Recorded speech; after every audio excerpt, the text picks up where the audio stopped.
नमस्कार. महा M T व्हीमध्ये आपल्या सर्वांचं हार्दिक स्वागत आहे. मी चंद्रशेखर नेने, आंतरराष्ट्रीय घडामोडींचा अभ्यासक. माझ्याबरोबर सिद्धेश कांबळी व्हिडिओग्राफर आहेत.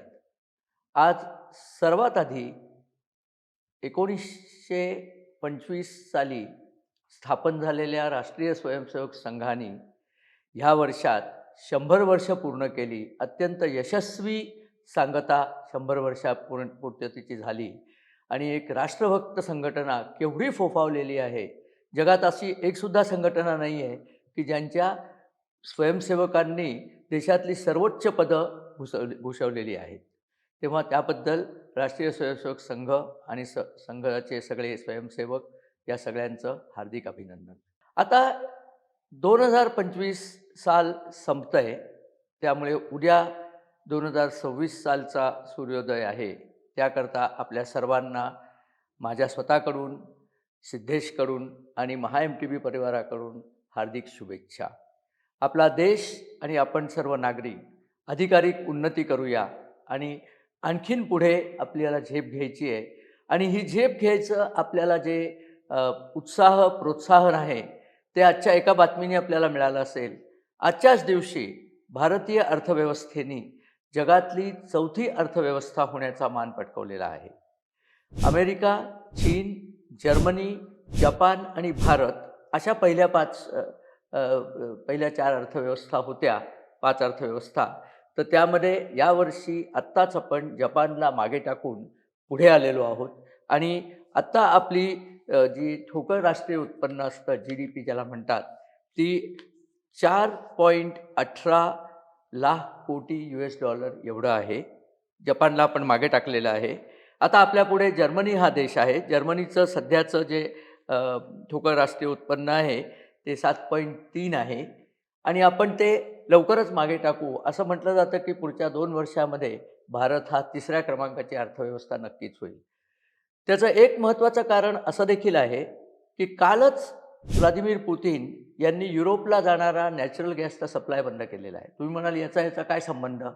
संबंध असा आहे की जर्मनीची अर्थव्यवस्था ही जर्मन उत्कृष्ट मॅन्युफॅक्चरिंग म्हणजे उत्पादन व्यवस्थेवरती अवलंबून आहे आणि त्या उत्पादन व्यवस्थेला शक्ती लागते, एनर्जी लागते, पॉवर लागते. ती पॉवर जर्मनीला स्वस्त नॅचरल गॅस जो रशियाकडनं मिळायचा त्यातनं येत होती आणि युरोपनी जे खुलसट निर्णय घेतला आणि रशियाचे $150 अब्ज गोठवून टाकले, रशियाचे जे युरोपमध्ये होते ते. त्याकरता पुटिन यांनी जी कारवाई केली, त्यांनी नॅचरल गॅसचा सप्लायच बंद करून टाकला आहे. आता पंचाईत आहे, कारण नॅचरल गॅस म्हणजे नैसर्गिक इंधन वायू हा त्यांना कतार किंवा कुठनं तरी आणायला लागेल, जो जवळजवळ दुपटीहून जास्त महाग पडतो. आणि असंही महागाई आली की अर्थव्यवस्था चालवणं कठीण होतं. मॅन्युफॅक्चरिंगमध्ये सगळ्या किमती वाढतात. किमती वाढल्या की तुम्हाला जगात वस्तू विकता येत नाही. आधीच त्यांच्याकडे चीनचं फार मोठं आव्हान आहे. ते अनेक पुटिन यांनी वाढवलं. पुटिन यांनी याचा बदला म्हणून रशियामध्ये ज्या युरोपच्या कंपन्या होत्या, आपली फोक्सवॅगन मोटारची कंपनी घ्या उदाहरणार्थ, रशियामध्ये त्यांचा मोठा कारखाना होता, मोठे उत्पादन सेंटर्स होती. ती सगळी पुटिननी एका लेखणीच्या फटकाऱ्याने राष्ट्रीयकृत करून टाकली. त्यांचा जर्मनीचा कंट्रोल काढून टाकला आणि त्याच्याहून वरती जखमेवर मीठ चोळणं ज्याला म्हणतात, त्यांनी तो सगळा कंट्रोल दिला कोणाला? तर चीनला दिला. म्हणजे चीन आता तिथली टेक्नॉलॉजी वापरून अधिकाधिक स्वस्त चांगली वाहनं बनवेल आणि फोक्सवॅगनचं कंबरडच मोडेल. असं सगळ्याच इंडस्ट्रीचं पुटिन यांनी केलेलं आहे. त्यामुळे युरोपियन अर्थव्यवस्था भारताच्या फार काळ म्हणजे जर्मनीची अर्थव्यवस्था भारताच्या फार काळ पुढे राहील हे संभवत नाही. कदाचित येत्या वर्षीच आपण जर्मनीला मागे टाकू. कारण आपल्या अर्थव्यवस्थेची जी वाढीची गती आहे ती 8.2% आहे. जगात कुठलीही अर्थव्यवस्था आणि आपल्या साईजची अर्थव्यवस्था, जगात कुठलीही अर्थव्यवस्था इतक्या वेगाने वाढत नाही आहे. याबद्दल IMF, वर्ल्ड बँक आणि सगळ्या एशियन डेव्हलपमेंट बँक या सगळ्यांनी समाधान व्यक्त केले आणि त्यांनी सांगितलं भारताच्या अर्थव्यवस्थेची जी झेप आहे ती आश्चर्यकारक आहे आणि त्याचं श्रेय त्यांनी मुक्तपणाने पंतप्रधान नरेंद्र मोदी आणि त्यांच्या सरकारच्या उत्तम आर्थिक धोरणांना दिलं आहे आणि भारतीय लोकांच्या उद्यमशीलतेला. म्हणजे मित्रहो, आपल्या सगळ्यांचं अभिनंदन यामध्ये झालेलं आहे. तेव्हा येता काळ आपल्याला आणखीन सुवर्णकाळ ठरणार आहे, यात काहीच शंका नाही. एक माहिती म्हणून सांगतो, आपला जो नतद्रष्ट शेजारी पाकिस्तान आहे, त्याची अर्थव्यवस्थेचं सध्या जगातलं रँकिंग 41 आहे. आणि ते लवकरच 79 पर्यंत खाली जाईल अशी चिन्ह आहेत, कारण तिथे काहीच घडत नाही आहे. मॅन्युफॅक्चरिंग फक्त ते अ, दहशतवाद्यांचंच फक्त तिथे उत्पादन होतं आणि दहशतवादी फार थोड्या लोकांना हवे असतात. त्यांना एक्सपोर्ट करता येत नाही. त्यांना ढकलून परत पाठवण्यात येतं. त्यामुळे पाकिस्तान हा गाळात गेलेलाच देश आहे. त्यात सिंधू पाणी वाटप करार स्थगित झाल्यामुळे त्यांना आता खायचे वांदे पडायला लागलेले आहेत. या उन्हाळ्यात ते कसे काय तग धरत आहेत ते बघण्याचीच आता परिस्थिती आहे. तर तो दळभद्री शेजारी लवकरच नामशेष झाल्याशिवाय राहणार नाही. कारण अमेरिकेच्या स्ट्रॅटेजिक रिपोर्टमध्ये लिहिलं आहे, की 2026 साली भारत पाकिस्तानला नगाच्या नकाशावरनं पुसून टाकेल. हा एक आणखीन महत्त्वाचा मुद्दा. याला जोडून गेल्या वर्षामध्ये या वर्षामध्ये काय-काय घटना घडल्या, 2-4 घटनांकडे मला आपलं लक्ष वेधायचं तशा तर खूपच घटना घडल्या आहेत. 2025 साल हे भारताच्या एकूण प्रगतीमध्ये एक मैलाचा दगड आहे. कारण आपण नक्षलवादाचा जवळ-जवळ पूर्ण बिमोड या साली केलेला आहे. ते फार महत्त्वाचं काम केलं आणि अरे, मेमध्ये आपण ऑपरेशन सिंदूर जे राबवलं, त्याच्यामध्ये पाकिस्तानी दहशतवाद्याचा संपूर्ण कणा मोडून टाकला. 11 दहशतवादी तळ त्यांचे आपण उद्ध्वस्त केलेले आहेत आणि आत्तापर्यंत पाकिस्तान जरी टिमकी मारत असलं, की आम्हीच जिंकलो, आम्हीच जिंकलो. खोटं बोलण्याची त्यांना जन्मजात सवय आहे. त्यांचा फील्ड मार्शल जो आहे मुनीर, तो खोटंच बोलत असतो. परंतु आता ते खोटं कसं उघडकीला आलं, त्यांचाच राष्ट्रपती झरदारींनी परवा सांगितलं, की जेव्हा भारताचा हल्ला झाला, तेव्हा आम्ही सगळे बंकरमध्ये लपायला गेलो. कारण आम्हाला कळत नव्हतं कुठनं हल्ला होतोय आणि आम्ही कधी मरू, म्हणजे इतकी भयंकर भीती त्यांच्या मनात होती. नूर खान हवाई बेस जो होता रावळपिंडीच्या जवळचा, तिथे जे आपल्या ब्रह्मोसनी जी संबंध ज्याला म्हणतात हिंदीमध्ये कहर बर्पा दिया, म्हणजे सगळी वाताहत केली. त्याच्यामध्ये अमेरिकेचे कित्येक ॲसेट्स त्याच्यात गेलेले आहेत. त्यामुळे अमेरिका खवळलेलीच आहे. पण तोंड दाबून बुक्याचा मार आहे, कारण सांगता येत नाही की हे आमची अण्वस्त्र होती, आमचे सैनिक होते, आमचे टेक्निशियन होते. सगळे मारून टाकले एकाच झटक्यामध्ये. तर त्या दृष्टीने पाकिस्तानचं नाक चांगलंच चेचलं गेलं आहे. अजून आणि ऑपरेशन सिंदूर आपण थांबवलेलं नाही आहे, कारण आता ऑपरेशन सिंदूर आपल्याला आपल्या पूर्वेकडे करण्याची गरज उत्पन्न झालेली आहे. बांगलादेशात जे पावलं बसवलेलं आहे मोहम्मद युनूस नावाचं, अत्यंत थर्ड रेट इकॉनॉमिस्ट आणि अतिशय नालायक असा हा माणूस आहे, हिंदुद्वेष्टा.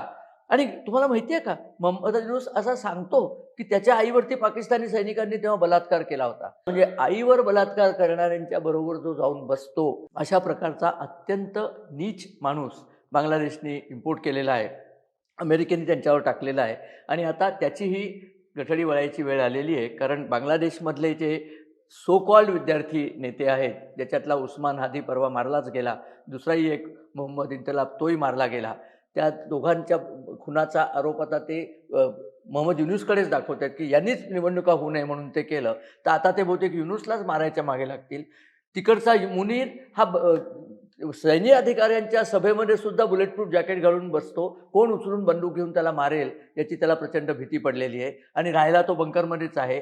कारण त्याचाही आता निकाल पाकिस्तानातलेच जे कट्टरवादी आहेत आणि जे इम्रान खानचे सपोर्टर्स आहेत, ते त्याचाही निकाल लावतील. तेव्हा आपले 2 शत्रू या रीतीने गारद होत आहेत. शिवाय पाकिस्तानवरती तालिबानचे हल्ले आता कठोर चालू झालेले आहेत. अफगाणिस्तान हा आपला मित्र देश झालेला आहे. त्यामुळे पाकिस्तानची तिकडे विशेष वाट लागणं चालू आहे. एक महत्त्वाचा योगायोग आपल्याला सांगायचा आहे.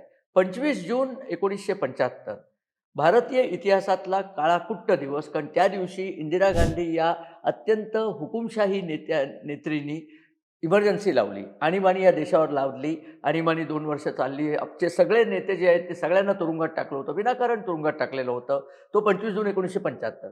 पण 50 वर्ष झाली आणि 25 जून 2025 साली एक फार महत्त्वाची घटना घडली. ग्रुप कॅप्टन शुभांशु शुक्ला हे इस्रोचे जे इस्रोमध्ये जे ॲस्ट्रॉनॉट म्हणजे अंतराळवीर म्हणून जे होते, त्यांना इंटरनॅशनल स्पेस स्टेशन ISS इथे अमेरिकेचं यान घेऊन गेलं आणि भारताचा एक अंतराळवीर त्या चा अंतराळवीर अमेरिकेच्या इंटरनॅशनल स्पेस स्टेशनमध्ये गेला आणि तिथे यशस्वी मोहीम राबवून तो परत आलेला आहे. तेव्हा हे 50 वर्ष झाली इमर्जन्सीचा काळा दिवस आणि हा गोरापान दिवस आपल्याला पाहायला मिळाला. आणि तसं पाहिलं ना, तर या वर्षाची सुरुवातच इतकी चांगली झालेली आहे. या वर्षाच्या सुरुवातीला महाकुंभ झाला, आपल्याला आठवत असला तर. महिनाभर जवळजवळ महाकुंभ चालला होता. जानेवारी आणि फेब्रुवारी महिन्याचा काही भाग. 66 कोटी लोकं तो महाकुंभ त्याला दर्शन घ्यायला आले होते हो. 66 कोटी हा आकडा अमेरिकेच्या लोकसंख्येच्या दुप्पट आहे. म्हणजे चर्चाच नको या बाकीच्या देशांची, की तुमचं स्केल काय आहे. आमच्या स्केलपर्यंत तुम्ही पोचणारच नाही आहात. तुमच्याकडे स्केलच नाही आहे. तुम्ही मिलीमीटरमध्ये मोजता. आम्ही मैलांमध्ये मोजतो किंवा आम्ही किलोमीटरमध्ये मोजतो असं त्यांना सांगायला हरकत नाही. आणि हे जे लोकं टीका करत होते, हा काय धार्मिक आहे, कुंभ आहे, अमुक आहे, तमुक आहे. एक म्हणजे भारताचं अधिष्ठानच धर्म आहे. जरी गुलाबी चाचांनी भारताला निधर्मी राष्ट्र म्हणून घोषित केलेलं असलं, तरीसुद्धा भारत हा हिंदूंचा आहे, हिंदुस्थान हिंदूंचाच आहे आणि म्हणूनच तो सेक्युलर आहे, हे ठामपणे सांगायची वेळ आता आलेली आहे. कारण हिंदू धर्मच सेक्युलर आहे. आणि गुलाबी चाचाच्या आत्ताच्या वंशजांनी काय केलं आपण बघितलंत की नाही? ती पण एक बातमीच झाली आता. गुलाबी चाचांची जी कन्या इंदिरा, तिचा मुलगा राजीव, त्याची मुलगी प्रियंका, त्या प्रियंकाचा मुलगा जो वड्रा होता, रेहान वड्रा, नाव पण काय रेहान, त्यांना हिंदू नावं सापडतच नाहीत ना, कारण हिंदूंशी द्वेषच आहे त्यांचा. हे सगळं घराणंच मुळी मुसलमान घराणं आहे. ते स्वतःला बाबराचे वंशज समजतात आणि बाबराचे वंशज ते असल्यामुळे त्याचं लग्न त्यांनी कोणाशी ठरवलंय? आविवा बेग या मुलीशी ठरवलंय आणि ती मुलगी बाबरच्या वंशातली असंच सांगतात. नाहीतरी त्यांच्यामध्ये चुलत बहिणींची आणि सख्या बहिणींची लग्न करण्याची रीत आहेच. ती त्यांनी केली. म्हणजे त्यांना कुठेही आता लपवायची पण गरज भासत नाही की ते हिंदू नाही आहेत. माझी अशी त्यांना शुभेच्छाच आहेत आणि त्यांनी उझबेकिस्तानला जाऊन राज्य करावं अशी माझी त्यांना नम्र विनंती आहे. ते आणि त्यांचं सगळं खानदान घेऊन त्यांनी आता उझबेकिस्तानला जावं. कारण बाबर हा उझबेकिस्तानमधनं इथे आला होता. तो तर कधीच मेला. 4 वर्ष फक्त त्याने राज्य केलं होतं. पण मुघल राज्याचा संस्थापक म्हणून गुलाबी चाचांनी त्याचे केवढे ढोल वाजवले होते. अत्यंत नीच आणि नालायक माणूस होता. त्याचा त्याला मैत्रीण नव्हती, पण मित्र होता. एक यंग मुलगा होता. त्या मुलाबरोबर त्याचे संबंध होते आणि त्यांनी प्राऊडली त्याच्या बाबरनामामध्ये त्या मुलाबद्दल लिहिलंय. असल्या या माणसाचे वंशज म्हणून जी मुलगी आहे, तिच्याशी यांनी लग्न केलं, लग्न ठरवलंय. तर हे किडलेलं घराणं आहे. आपलं दुर्दैव आहे, की या किडलेल्या घराण्याच्या हातात आपण फार दिवस सत्ता दिली. आता ती सत्ता काढून घ्यायची वेळ आलेली आहे. माझी खात्री आहे, की पंतप्रधान नरेंद्र मोदी 2026 साली ती सत्ता नक्कीच काढून घेतील. तर मित्रांनो, 2025 मध्ये अनेक इतरही घटना घडल्या. DPI म्हणजे डिजिटल पब्लिक इन्फ्रास्ट्रक्चर, हे जे आपण सगळ्या देशभर राबवलं. जगामध्ये कुठेही नाही इतकं उत्तम डिजिटल इन्फ्रास्ट्रक्चर आपण राबवलेलं आहे. खेड्यापाड्यामध्ये सुद्धा लोकं डिजिटल व्यवहार करतात. UPI आपलं जे आहे ते आता सर्व जगन्मान्य होत चाललेलं आहे. आपल्या रेल्वे आणि आपला रस्ते बांधण्याचा वेग जगातला सर्वात जास्त आहे. 55 किलोमीटर प्रति दिवस या रेटने आपण रस्ते बांधतोय. जगात कुठेही इतक्या गतीने रस्ते बांधले जात नाहीत. हा देश प्रगतीपथावर आहे. आपल्या सर्वांचं त्याकरता अभिनंदन. येतं वर्ष आपल्याला अधिकाधिक समृद्धीचं जावो, देशालाही आपण समृद्ध करू, आपण स्वतः समृद्ध होऊ आणि आपल्या आजूबाजूला जे सगळे थर्ड रेट देश बसलेले आहेत आपले शेजारी, त्या सगळे नामोहरम होऊन आपण लवकरच सगळ्या महान देशांच्या रँकिंगमध्ये जाऊन बसतोय. आता 4थी इकॉनॉमी झालेलीच आहे. पब्लिक पर्चेस पॅरिटी टर्मवरती तर आपण 3री इकॉनॉमी आधीच झालेलो आहोत. ती पर्चेस पॅरिटी टर्म काय ती मी नंतर कधीतरी समजावेन. आत्ता हा व्हिडिओ मला इथे थांबायचा आहे. आपल्या सर्वांचं पुनश्च अभिनंदन. जय हिंद. आणि हा व्हिडिओ बघितल्याबद्दल नमस्कार आणि धन्यवाद.